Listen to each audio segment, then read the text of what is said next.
आप देख रहे हैं लाइव इंडिया हर पल। नमस्कार, आप देख रहे हैं लाइव इंडिया हर पल। मैं हूं आपके साथ रेखा मिश्रा। राहुल गांधी ने बीजेपी पर बड़ा हमला बोला है, यानी कि एक बार फिर से राहुल गांधी ने बीजेपी पर वोट चोरी का आरोप लगाया है और कहा है कि अगर देश में आज लोकसभा के चुनाव हो जाते हैं तो बीजेपी वाले 140 से ज्यादा सीट नहीं ला पाएंगे। उन्होंने वोट चोरी का आरोप लगाया है और कहा है कि बीजेपी का एक सांसद जो है सभी वोट चोरी की वजह से जीत हासिल किए हुए हैं, यानी कि उन्होंने कई सारी बातें कही है सोशल मीडिया हैंडल पर पोस्ट करके। आपको बता दें कि कांग्रेस के पूर्व अध्यक्ष राहुल गांधी ने वोट चोरी के आरोप को लेकर बीजेपी पर जोरदार हमला बोला है। उन्होंने कहा कि अगर आज निष्पक्ष तरीके से लोकसभा चुनाव हो जाए तो बीजेपी 140 सीटों से ज्यादा नहीं जीत पाएगी। यानी कि राहुल ने दावा किया है कि बीजेपी ने हर छठे सांसद ने वोट चोरी के जरिए जीत हासिल की है। उन्होंने तंज कसते हुए कहा कि बीजेपी को अपने हिसाब से उसके 240 सांसदों में हर छठा घुसपैठिया है। साथ ही उन्होंने हरियाणा की पूरी बीजेपी सरकार को भी इसी तरह का बताया और चुनाव प्रक्रिया पर गंभीर सवाल उठाए। राहुल गांधी ने अपने सोशल मीडिया एक्स पर लिखा है कि उन्होंने लिखा है कि वोट चोरी से कभी सीटें चुराई जाती है, कभी पूरी सरकार। लोकसभा के 240 बीजेपी सांसदों में से मोटे तौर पर हर छठा सांसद वोट चोरी से जीता हुआ है। पहचानना मुश्किल नहीं है क्या उन्हें बीजेपी की भाषा में घुसपैठिए कहें, और हरियाणा वहां तो पूरी सरकार ही घुसपैठिया है। आगे कांग्रेस नेता ने लिखा है कि जो संस्थाएं अपनी जेब में रखते हैं, जो मतदाता सूचियों और चुनावी प्रक्रियाओं को तोड़ मरोड़ देते हैं, वे खुद रिमोट कंट्रोल वाले हैं। राहुल गांधी ने दावा किया है कि उन्हें असली डर सच्चाई का है, क्योंकि निष्पक्ष चुनाव हो जाए तो आज ये 140 के पास भी नहीं जीत सकते।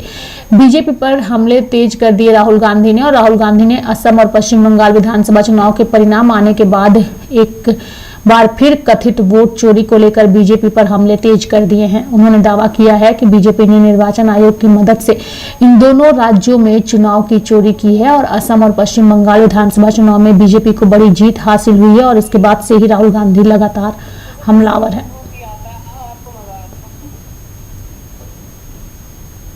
अभी हाल में केरल के अंदर चुनाव जीते हैं, तो केरल की सरकार मत बनाएं, छोड़ दे केरल की सरकार।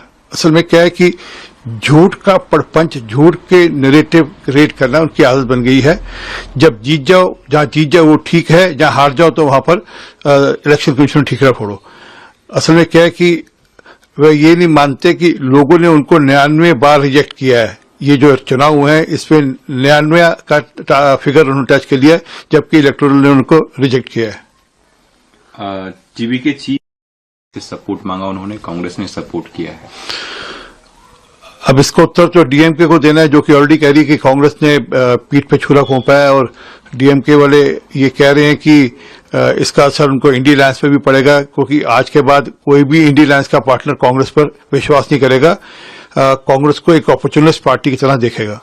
देखिए, राहुल गांधी लोकतंत्र पर सवाल उठा रहे हैं। वो भारतीय जनता पार्टी के एमपी को, जो हर छठे एमपी को घुसपैठिया बता रहे हैं। ये बहुत दुर्भाग्यपूर्ण है कि एक विपक्ष का नेता इतना गैर जिम्मेदार है, जो लोकतांत्रिक तरीका से चुनी हुई सरकार, उसके सांसद और संवैधानिक संस्थाओं पर सवाल उठाना, ये उनकी आदत हो गई है। राहुल गांधी एक एजेंडा के तौर पे काम कर रहे हैं। उनको मालूम है कि बंगाल की जनता ने पूरी तरह उनको भी रिजेक्ट किया है, इसलिए आसाम और बंगाल की हार को वो पचा नहीं पा रहे हैं।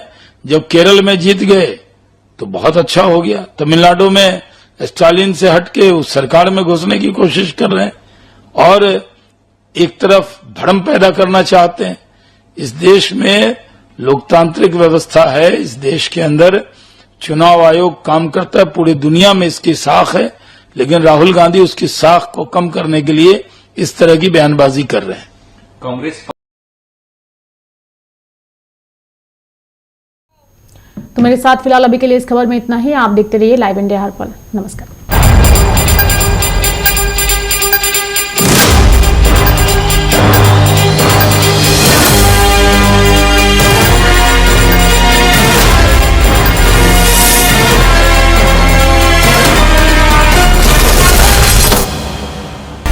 आप देख रहे हैं लाइव इंडिया हर पल।